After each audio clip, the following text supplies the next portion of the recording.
तो आपके अपने YouTube चैनल पर आप सभी का हार्दिक स्वागत है। जो मेरे YouTube चैनल पर सबसे पहली बार जुड़े हैं उनसे निवेदन है कि YouTube चैनल को सब्सक्राइब कर ले और पास में जो बेल आइकन है उस पर प्रेस कर ले, जिससे आने वाले नई वीडियो की नोटिफिकेशन आपको अपने मोबाइल पर सबसे पहले मिले। साथ ही साथ वीडियो को लाइक और शेयर करें। आज इस वीडियो में हम पढ़ेंगे विज्ञान विषय रीट परीक्षा 2020 का जो मॉडल टेस्ट है, 2 तो हो चुके हैं, तीसरा मॉडल आज शुरू करने जा रहे हैं। तो सभी वीडियो को ध्यान से अंत तक देखेंगे। शुरू करते हैं आज का मॉडल टेस्ट, जिसमें महत्वपूर्ण रीट परीक्षा 2020 के लिए बहुत ही इम्पोर्टेंट जो क्वेश्चन है वो मैंने लिए हैं। तो पहला प्रश्न है, किसी वस्तु द्वारा एकांक समय में तय की गई दूरी को कहते हैं। तो किसी वस्तु द्वारा एकांक समय में तय की गई दूरी है उसको चाल कहते हैं। क्या कहते हैं? चाल कहते हैं। और किसी वस्तु द्वारा एकांक समय में निश्चित दिशा में तय की दूरी को वेग कहते हैं। याद रखेंगे, मिलता जुलता ही क्वेश्चन पूछ सकते हैं। और वेग में परिवर्तन के द्वरक को त्वरण कहते हैं। वेग और द्रव्यमान के गुणनफल को संवेग कहते हैं। याद रखेंगे। नेक्स्ट क्वेश्चन है, कोई सरल लोलक 40 न्यूटन दोलन कोई सरल लोलक है 40 दोलन पूरे करने में 80 सेकंड का समय लेता है, तो सरल लोलक का आवर्तकाल कितना होगा? तो याद रखेंगे, इसका फॉर्मूला है, सरल लोलक का आवर्तकाल का फॉर्मूला है, आवर्तकाल का formula T capital T is equal to होता है टी अपॉन एन, जहाँ पे स्मॉल टी क्या है, समय सेकंड में, और एन है दोलनों की संख्या। तो यहाँ पे हम टी की वैल्यू है रखेंगे 80 सेकंड है, 80 अपॉन एन की वैल्यू कितनी है 40 दोलन है, तो 40 संख्या 0 से 0 कैंसिल, 4 से ये 2 बार कट गए, तो 2 सेकंड आंसर आ गया। ठीक है, तो 2 सेकंड का समय आवर्तकाल होगा इसका। नेक्स्ट क्वेश्चन है, 3 नंबर क्वेश्चन है कि दाब का मात्रक क्या होता है। तो दाब का मात्रक एक तो होता है पास्कल, एक तो होता है पास्कल, क्या होता है? पास्कल। और एक होता है, क्योंकि दाब बराबर होता है बल बटा क्षेत्रफल होता है, बल बटा क्षेत्रफल एरिया, तो इसका न्यूटन वर्ग मीटर होगा। क्षेत्र बल का होता है न्यूटन और क्षेत्रफल का होता है वर्ग मीटर, तो न्यूटन वर्ग मीटर होगा। नेक्स्ट क्वेश्चन है,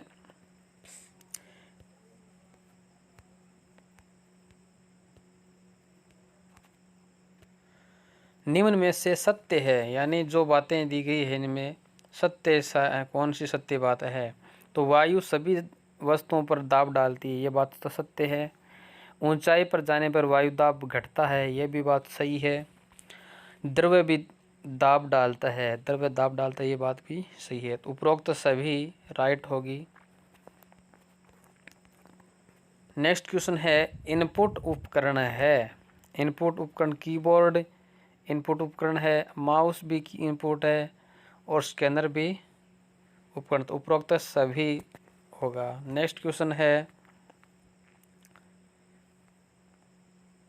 समतल दर्पण में प्रतिबिंब कैसा बनता है? वह आकार वस्तु से होता है, यानी जो समतल दर्पण है उससे प्रतिबिंब कैसे बनेंगे? सीधा या वस्तु के बराबर, उल्टा वस्तु के आकार के दुगना, आभासी वस्तु के आकार का आधा, सीधा वस्तु से 3 गुना। तो राइट आंसर होगा इसका, समतल दर्पण से जो प्रतिबिंब बनता है वो सीधा बनता है और वस्तु के आकार का बराबर का ही बनता है। याद रखेंगे। नेक्स्ट क्वेश्चन है, 2 समतल दर्पणों के मध्य 90 डिग्री का कोण बनता है, तो बनने वाले प्रतिबिंबों की संख्या कितनी होगी? यानी समतल दर्पण है, 2 समतल दर्पण है और उनके मध्य का कोण है 90 डिग्री 90 डिग्री। तो प्रतिबिंबों की संख्या, तो प्रतिबिंबों की संख्या ज्ञात करने का फॉर्मूला है n, प्रतिबिंबों की संख्या ज्ञात करने का फॉर्मूला होता है 360 डिग्री बट्टे थीटा माइनस 1। याद रखेंगे n क्या है, प्रतिबिंबों की संख्या ज्ञात करने का सूत्र होता है 360 डिग्री बटा थीटा माइनस 1, यानी 360 में जो थीटा दिया गया है उसका हम भाग लगाएंगे और 1 घटा देंगे। ठीक है, तो ऐसा हम करेंगे। 360 है डिग्री, उसमें 90 डिग्री थीटा दिया गया है, उसका डिवाइड करेंगे और माइनस कर देंगे 1। तो 0 से 0 कैंसिल और 9 से 4 बार ये कट कैंसिल हो जाते हैं। 4 में से 1 घटाएंगे तो 3 आंसर आ जाता है।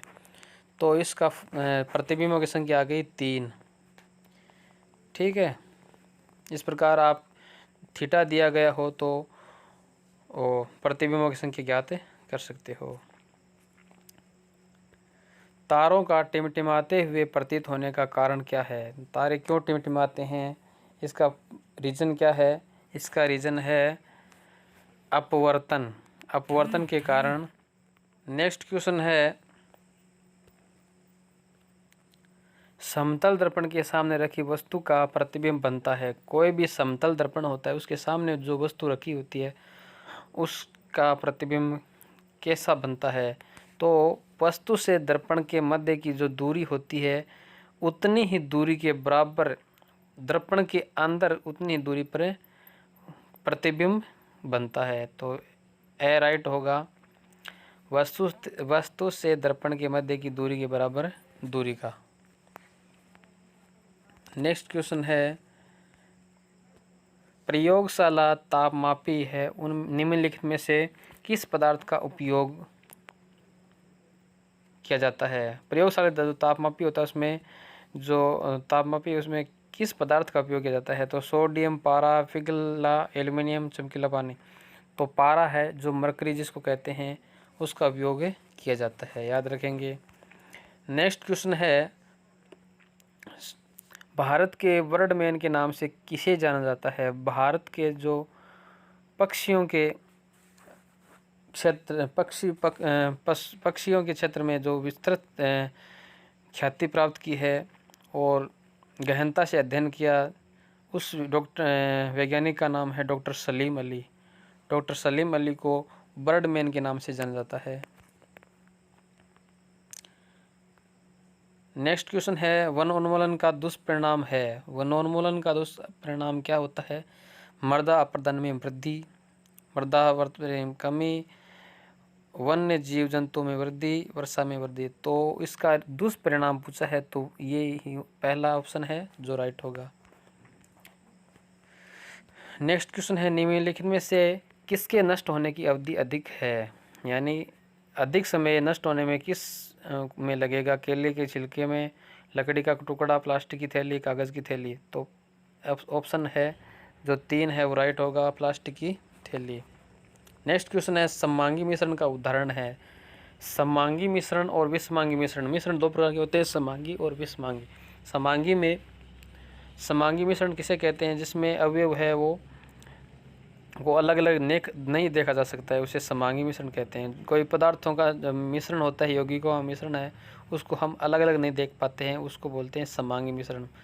जैसे शक्कर और दूध का मिश्रण है, रेत और लोहे का मिश्रण तो पता चल जाएगा, रेत का अलग दिखेगा, लोहे का अलग। मिट्टी का पानी का मिश्रण, ये भी मिट्टी है वो नीचे पैंदे पे आ जाएगी, दिख जाएगा। तेल और पानी का मिश्रण भी दिखेगा, तेल अलग रहेगा, पानी अलग। तो इनमें राइट आंसर होगा शक्कर और दूध का मिश्रण है जो सममांगी मिश्रण का उदाहरण है। बाकी तीनों है वो विषमांगी मिश्रण के उदाहरण है, याद रखेंगे। नेक्स्ट क्वेश्चन है, ऊर्ध्वपातन के लिए सही कथन कौन सा है? ऊर्ध्वपातन किसे कहते हैं? ऊर्ध्वपातन किसे कहते हैं? जब कोई ठोस पदार्थ को जब हम गर्म करते हैं तो वो द्रव में बदले बिना ही गैस में बदल जाए, उसको बोलते हैं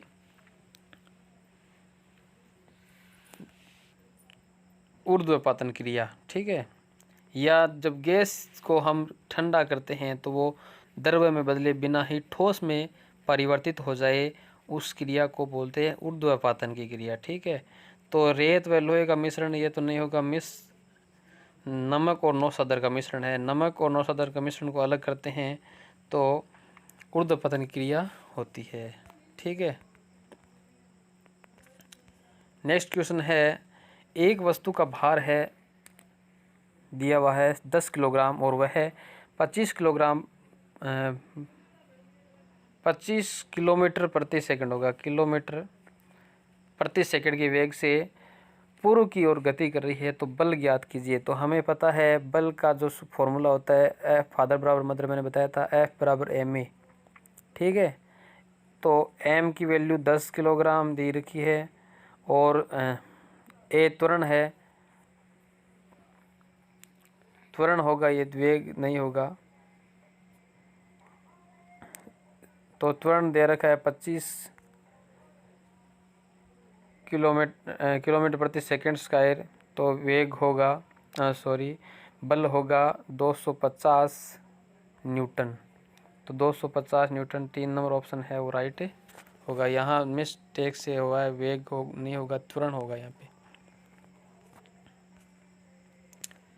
नेक्स्ट क्वेश्चन है, परमाणु के नाभिक की खोज किसने की थी। परमाणु होता है इस प्रकार, इसमें जो नाभिक होता है, नाभिक मध्य में इसमें प्लस, उसको प्रोटॉन बोलते हैं, खाली होते हैं उसको न्यूट्रॉन बोलते हैं। तो प्रोटॉन नाभिक और ये परमाणु। तो परमाणु की खोज किसने की। परमाणु की खोज की थी जे परमाणु की नाभिक की पूछ रहा है, नाभिक की खोज है वो रदरफोर्ड ने की थी। किसने की थी। रदरफोर्ड ने की थी। नेक्स्ट क्वेश्चन है, प्रोटॉन की खोज की थी। प्रोटॉन की खोज किसने की थी। गोल्डस्टीन ने की थी। गोल्डस्टीन ने थी। इलेक्ट्रॉन की खोज की थी जे थॉमसन ने। नाभिक की खोज की थी रदरफोर्ड ने और प्रोटॉन की खोज गोल्डस्टीन ने। परमाणु की खोज किसने की थी। जॉन्स डाल्टन ने की थी, ठीक है। नेक्स्ट क्वेश्चन की बात करते हैं, ध्वनि की प्रबलता का मात्रक है कैंडेला, एम्पियर, डेसिबल और केल्विन। ध्वनि की जो तीव्रता है वो डेसिबल में नापते हैं, तो डेसिबल इज राइट आंसर। गतिज ऊर्जा का उदाहरण नहीं है। गतिज ऊर्जा का जो उदाहरण है वो नहीं है। पानी का बहना ये तो है गतिज ऊर्जा का एग्जाम्पल। हवा का बहना भी है। पेड़ से फल गिरना ये नहीं होगा। गेंद का लुढ़कना भी गतिज ऊर्जा है। तो पेड़ से फल का गिरना ये गुरुत्वीय बल के कारण होता है, तो ये ऑप्शन होगा। नेक्स्ट क्वेश्चन है 21 क्वेश्चन, ऐसी धातु जो द्रव अवस्था में पाई जाती है। तो ऐसी धातु कौन सी होगी। मरकरी, जिसको पारा भी कहते हैं, पारा है वो द्रव धातु के नाम से जानी जाती है। नेक्स्ट क्वेश्चन है, ऐसी धातु जो हथेली में लेते ही पिघल जाती है। ऐसी धातु कौन सी है जो हथेली पे लेते ही पिघल जाती है। वो होती है थेलियम। क्या होगा राइट आंसर होगी थेलियम। ऐसी अधातु जो द्रव्य अवस्था में पाई जाती है, यानी ऐसी अधातु का नाम बताइए जो धातु नहीं होती है अधातु। Chlorine, bromine, fluorine, iodine. तो इसका राइट आंसर होगा ब्रोमीन। ब्रोमीन ऐसी धातु है जो द्रव्य अवस्था में पाई जाती है। आयोडीन की कमी से होने वाले रोग है। आयोडीन की कमी से कौन सा रोग होता है। घेंगा यानी गलगंड नामक रोग होता है, जिसको घेंगा भी कहते हैं। निम्न में से सही नहीं है, यानी जो बातें लिखी हुई इसमें से गलत जो रॉन्ग है वो बतानी है आपको। विटामिन ए की कमी से रत्नोत्ति रोग होता है, ये बात सही है। विटामिन बी की कमी से बेरी रोग होता है। विटामिन सी की कमी से रिकेट्स, ये रॉन्ग है। और प्रोटीन की कमी से क्वास की और कोर रोग होता है, ये बात भी सही है। तो ऑप्शन नंबर 3 इज राइट होगा। नेक्स्ट क्वेश्चन है, किस तीव्रता की ध्वनि प्रदूषक बन जाती है। किस तीव्रता की ध्वनि है वो प्रदूषक बन जाती है? 30, 60, 100, 70 डेसिबल। यानी 70 डेसिबल की जो ध्वनि होती है वो प्रदूषण का कार्य करने लग जाती है।